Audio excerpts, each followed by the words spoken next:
Good morning, students. In previous class, we read our fifth chapter of geography, Realms of the Earth. Today, we complete our remaining chapter. Our topic is biosphere. It is composed of all the realms of the earth. कि ये क्या है? Composition है सभी realms का.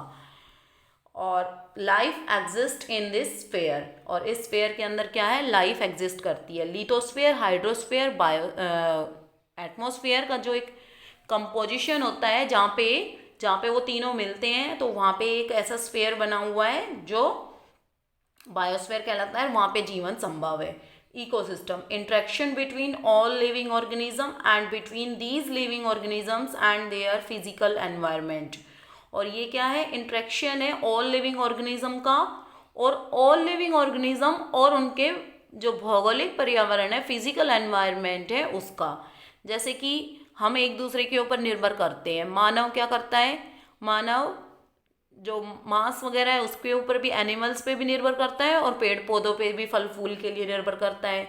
जो animals हैं वो पेड़ पौधों पे भी निर्भर करते हैं और एक दूसरे जीव जंतुओं को भी खाते हैं. तो ये क्या है? इंटरेक्शन है, एक दूसरे के ऊपर निर्भर रहना है. Human beings are also a part of ecosystem, और ह्यूमन बींग जो है वो भी इकोसिस्टम का एक पार्ट है. Causes of disturbance of the natural balance, और ये अब हम पढ़ेंगे कॉजेज ऑफ डिस्टर्बेंस कि जो नेचुरल बैलेंस है, जो प्राकृतिक संतुलन है, उसको कौन कौन से कारक या कौन कौन से कारण है जो प्रभावित करते हैं. कटिंग डाउन ट्रीज, पेड़ों का काटना. Pollution of land, air and water, land air and water का प्रदूषण. Bye hunting and over fishing, ज़्यादा हंटिंग और ज़्यादा मछली पकड़ने से भी क्या होता है? अपना एनवायरनमेंट या अपना जो नेचुरल बैलेंस है वो डिस्टर्ब होता है. The most drastic effect on the environment due to human is global warming. और जो मानव का एक अत्यधिक जो प्रभाव है एनवायरनमेंट के ऊपर से क्या होता है? ग्लोबल वार्मिंग होती है. Increase of temperature due rise in CO2 is atmosphere. और ये किसके कारण होती है? वातावरण के अंदर CO2 के बढ़ जाने के कारण.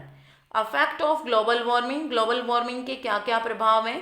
ग्लोबल क्लाइमेट चेंज, इससे क्या होता है? पूरे विश्व की क्लाइमेट के ऊपर प्रभाव पड़ता है. मेल्टिंग पोलर आइस कैप्स, और जो ध्रुवों के ऊपर आइस कैप्स होती हैं वो मेल्ट होती हैं. राइजिंग ऑफ सी लेवल, जो सी लेवल है वो बढ़ जाता है क्योंकि बर्फ पिघलेगी तो पानी और कहाँ जाएगा?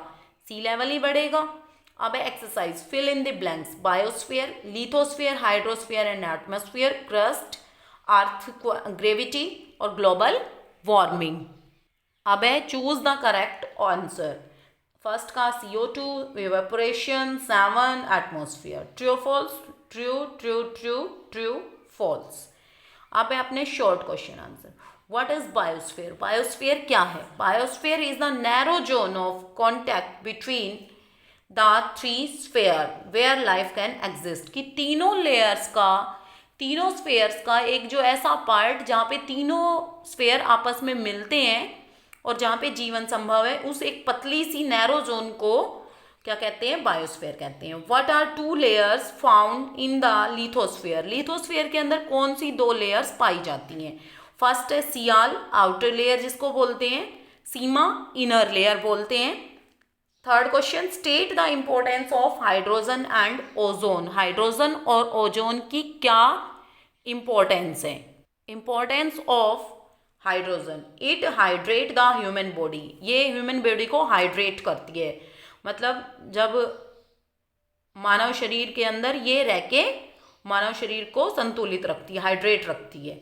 Use in reduction of metallic ores, और जो मेटेलिक ओर्स हैं उनको रिड्यूस करने में काम करती है. Importance of ozone, protect us from ultraviolet rays, की अब मानव को किससे? अल्ट्रावायलेट रेज से बचाती है. It would be very difficult for any one two survive on the surface. और अगर ये गैस, ये ओजोन नहीं होती तो क्या होता कि किसी का भी, चाहे वो मानव हो, चाहे वो जीव जंतु हो, चाहे निर्जीव हो, कोई भी चीज़ इस धरती पे नहीं रह सकती थी. What is an ecosystem? ecosystem and interaction between all living organism, between these living organism and their physical environment. कि लिविंग ऑर्गेनिज्म का आपस में और लिविंग ऑर्गेनिज्म का और उसके भौतिक पर्यावरण का आपस में संबंध क्या कहलाता है? इकोसिस्टम कहलाता है. I hope students you understand this topic, these questions very well and write these questions in your notebook. Thank you.